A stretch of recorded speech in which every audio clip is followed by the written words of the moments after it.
شنیدم سخنی خوش که پیر کنعان گفت، فراق یار نه آن می کند که بتوان گفت.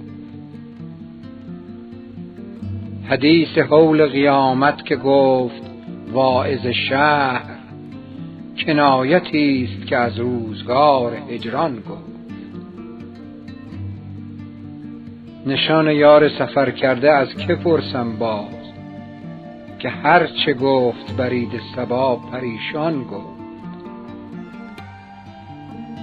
فغان که آن مه نامهربان مهر گسل، به ترک صحبت یاران خود چه آسان گفت. من و مقام رضا بعد از این و شکر رقیب، که دل به درد تو خو کرد و ترک درمان گفت.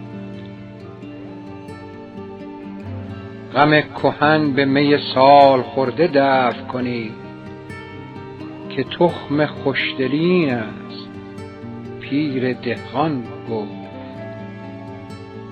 گره به باد مزن گرچه بر مراد رود، که این سخن به مثل باد با سلیمان گفت. به مهلتی که سپهرت دهد ز راه مرو، تو را که گفت که این زال ترک دستان گفت. مزن ز چون و چرا دم که بنده مقبل، قبول کرد به جان هر سخن که جانان گفت. که گفت حافظ اندیشه تو آمد باز، من این نگفتم آن کس که گفت بهتان گفت.